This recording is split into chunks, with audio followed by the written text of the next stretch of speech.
And today we're actually not going to be doing a drawing of an animal. Instead, we are going to make a drawing inspired by a famous artist. We will get back to the animal drawings, I promise you. But for this week, we are going to do a drawing by Pablo Picasso. Now, if you were to ask maybe moms and dads or grandmas and grandpas if they know who Pablo Picasso is, they definitely would recognize him as a famous artist, but they probably most know him from his Cubism series. With the Cubism series, a cube, if you know from math class, is a geometric shape. And he took geometric shapes and he kind of arranged them together to make his paintings. So they are not realistic looking, but they are very distorted cubes and different geometric shapes to make the different drawings. Often they're from two different perspectives, maybe from the side of a person and then the front of a person. So that's why you can see down here it's very abstracted. Many different shapes in his work, but he actually could draw and paint very realistically as well. He was a man of many different talents. His Cubism period actually came from being almost a rebel. He wanted to break the rules of standard painting that was going on at the time. But he was able to paint. He did go, learned at art school. He was capable of doing different types of painting. So he went through a blue period here. His friend had just passed away. He was feeling very sad, and he realized that paintings could convey emotion. They can make you feel some way. So when you look at many of his paintings from what he called the blue period, he used blue. Blue is typically a sad color, and so many of his paintings look very sad. Then afterwards, he actually did a period that was called the rose period, which was similar, only he did it with rose or red and warm colors. So you can see they are more realistic here than what he was doing during his Cubism, which is actually sometimes called the father of Cubism. He was one of the first to start painting in this real different way than what had been done before. What he also did, though, he went through a lot of what we would describe as maybe childlike, simple drawings. He recognized that, again, artwork has the ability to make you feel something, make you feel happy, make you feel sad, and oftentimes looking at very simplistic, childlike almost drawings, it can make you feel happy. If I look at this picture, this here is the bouquet of flowers that I'm talking about. Sometimes it's called hands with flowers. What you see here is happiness. Flowers make us feel happy, and especially with Mother's Day coming up, or during this time, maybe you feel very like you can't see your friends or your neighbors. The act of drawing a picture and giving it to someone else is a way to make somebody feel happy. So I thought this is a great time for us to do this. Maybe you want to share your picture with your mom for Mother's Day, or maybe you want to give it to a neighbor or a friend, somebody that you're missing. Very simple. It's going to be fun, I think, for us to try to recreate something done by a famous artist like Pablo Picasso. Here you can just see his simple line drawings. They're different animals. Just one single line, he was able to make out an animal. So a camel, a dachshund, a flamingo, an owl, a penguin, a horse. Very simplistic, but you are getting that kind of happiness, like, oh, these are animals. This makes me happy. So we're going to focus on this one here today. What I do want you to recognize is it's very simple. It does not have to be perfect. These are not perfect hands. The bigger part of this is keeping it simple and conveying that happiness. So we're going to want to use these bright colors for our flowers. I see the primary colors. If you remember from school, we learned all about the primary colors. I see reds, yellows, and blues. But then there's also the secondary colors in there, the oranges, the greens, and the purples. And it's very, very simplistic, but it definitely shows an emotion of happiness. So we're going to be making artwork inspired by Pablo Picasso today. So let me flip on over here and get these out of the way there. And we are going to start first. I'm going to use a black. You can, whatever you are doing this with, crayons or colored pencils, you're going to want your different colors because we're actually going to draw with the colors. So if you need to go get those, you can pause the video, run and go get your crayons and your color pencils, and then come on back. We are going to start with the hands first. Again, the hands are very, very simplistic. I'm going to start down here. For my bottom hand, I'm just going to make a line. Oops. Make a line that comes up and then bumps down. It's actually like a thumb area. And then I'm going to swoop around. And then we're going to make the fingers. So to make the fingers that are wrapping around, I'm going to make a rainbow and a curved line. Rainbow and a curved line. Rainbow and a curved line. Rainbow and a curved line. And he does actually have fingernails on there, so I'm going to put little fingernails. Remember, it doesn't have to be perfect. This is very cartoony, very simplistic. Over here, I need to make the other hand. So let's start first with making, how about the thumb? So I'm going to make a line and a line underneath it. And then I'm going to connect it with the letter C. And give it a little thumbnail. And then I'm going to curve it up. I'm not going to curve it the whole way around because the stems are going to be there. And I need the bottom part of the hand because it's reaching.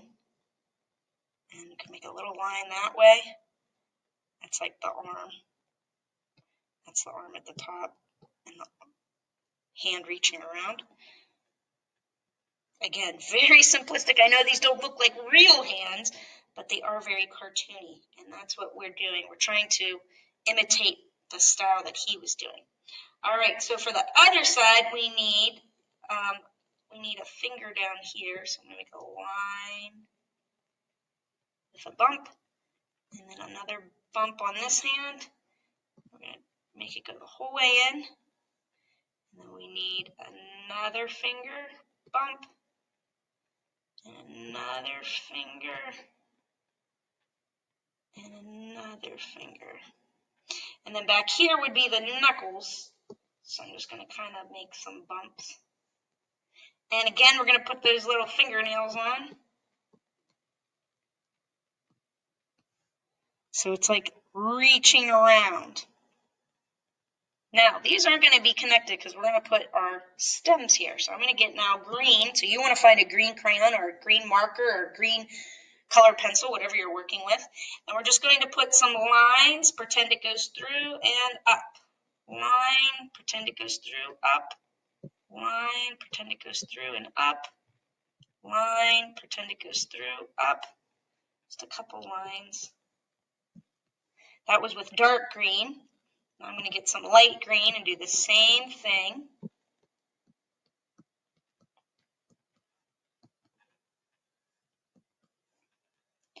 And it actually looks like he has maybe some leaves here. And to do the leaves, I'm going to go back to the dark green, and I'm just going to kind of make almost like a firework shape, it looks like. And it looks like there's 4 of them. So we're going to put one there, one here, one down here. It's good. It's covering that little hole. And then a little one up here. Just little splotches of color just to kind of give the idea of a leaf. Now to do our flowers, very simple shapes. They are ovals. So I'm going to do this flower. It looks like it's blue in the middle with purple on the outside. So blue in the middle and then purple ovals on the outside. I know this seems very simplistic, but this is how he did it. And it's simple, but it also gives you that feeling of happiness. Here I'm going to do another one. This is yellow on the inside and then has red petals. Ovals the whole way around. These are all the petals. You can see they're actually not touching. That's interesting. Over here it has a red inside, but blue petals.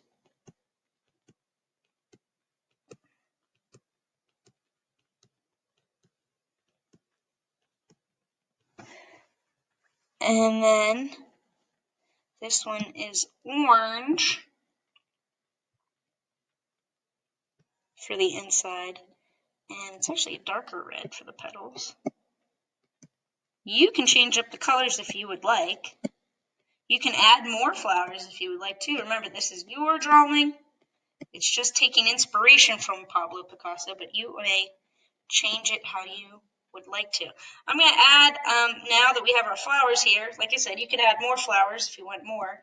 I'm going to put a couple more stems in here. Here's a couple stems at the top too. You get some dark green to do the same with that.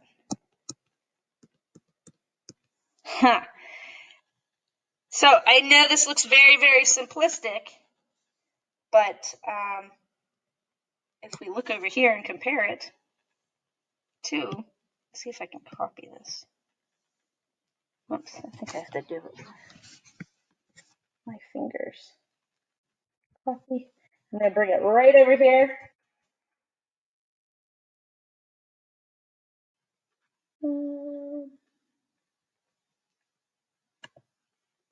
Nope, I didn't want Pablo's face.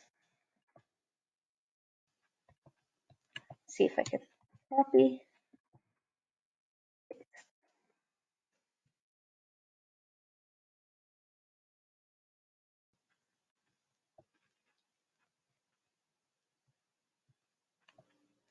There we go. So very, very similar. I see, actually, here's the bottom of the hand. I ran out of space for the bottom of the hand, so I'm just going to actually try to continue it like that. But very similar to that. All right. Now, what you can do is, let me get this out of the way. You can use maybe space around it to write a message. During this time when you are not seeing people that you normally maybe are able to see, maybe you have an aunt or an uncle or a cousin who lives farther away, you can maybe mail this to them. And you can write a little message here. If you'd like, you could give it to your mom for Mother's Day, or grandma, a woman who is important in your life. You can think of maybe a neighbor. I think this picture, very simple to make, but it sends a big message of happiness. And I know that a lot of us are looking for that during this time. So I hope you work on this and you're able to share a little bit of joy. It is very simple, but it's inspired by an artist great, Pablo Picasso. So you are all Pablo Picassos today. All right. Great job working today, boys and girls. I will see you soon. See ya. Bye.